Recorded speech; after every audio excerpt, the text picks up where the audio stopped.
मागे लागला आणि तो राजे जीवाच्या आकांताने पळत सुटला आहे. मला वाटतं दिनू त्याचा जीव घेतल्याशिवाय राहणार नाही. त्या दिनूला कोणीतरी अडवायला हवं, कारण त्या तिच्या वडिलीला त्या राजेशला हुंड्यासाठी छळ करून मारून टाकले आहे, म्हणून तो जास्त पिसळला आहे. त्यासाठी तो इतके दिवस वेड्यासारखा वागत आहे.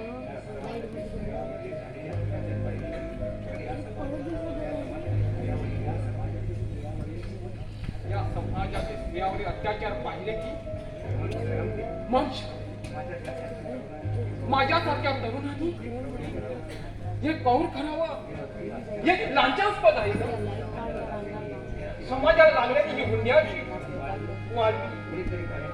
कोणीतरी काळजी नष्ट करायला पाहिजे.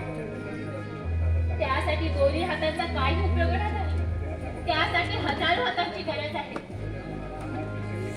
तू जर मला साथ देशील तर हे काम मी नक्कीच कधीच येऊ शकतो. म्हणजे माझ्याशी लग्न करण्याचा विचार तुझ्या डोक्यातून गेलेला दिसत नाही, आणि ते भूत लग्न केल्याशिवाय जाणार नाही. यात तुला पश्चाताप झाला तर? मुळीच होणार नाही.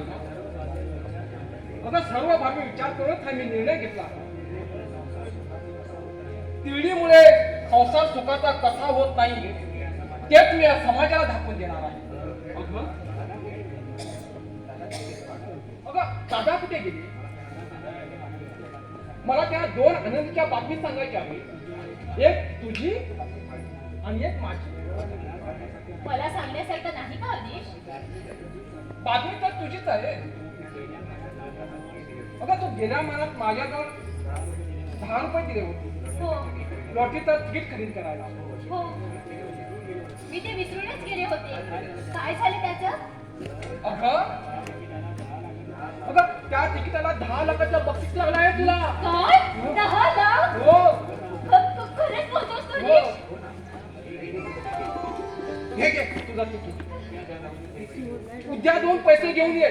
हो हो, उद्या जाऊन आणते मी हे पैसे.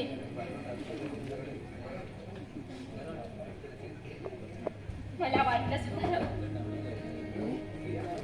भैया, हे का तू तू दारू प्यालेस भैया? होय सुमा, आयुष्यात कधीच घेतली नव्हती, पण आज घ्यावं लागली. माझी नोकरी जाण्याची संभव आहे सुमा, माझी नोकरी जाण्याची संभव आहे. का? पण हे कसं घडलं?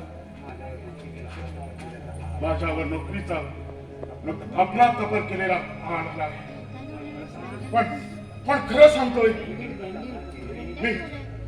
मी बँकेत अफरातफर केली नाही. मग तू कशाला घाबरतो? कर नाही त्याला डर कशाची? पण मॅनेजरने माझ्यावर तर खोटा आळ घातला. पुण्यात सांगण्यानं याचा प्रतापचाच हात असला पाहिजे, नाही तर तो प्रताप तुझा सत्यानाश करायला निघालास हे तुला कधी कळणार देव जाणे. मी 6 लाख रुपये देत नाही म्हणून तो माझ्यावर लूट करून आहे. पण मी त्याचे पैसे लवकर करणार परत. कुठून आणणार तू एवढे पैसे? पण ते पैसे मी परत देणार.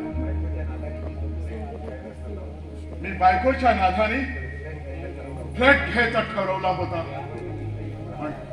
पण यापुढे मी इथं येऊन राहणार.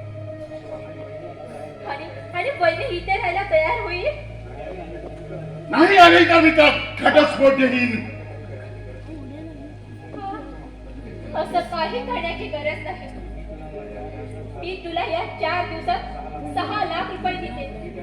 तू त्या प्रतापच्या तोंडावर मारून ये. काय? तू देणार मला पैसे?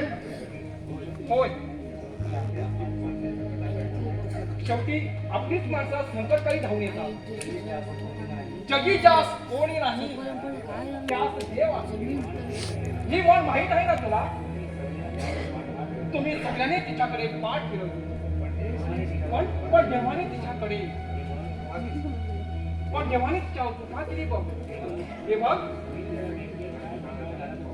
हे बघ करण, मी तुझ्या बँकेत काय घोटाळा झाला तो पाहून येतोय. सुमा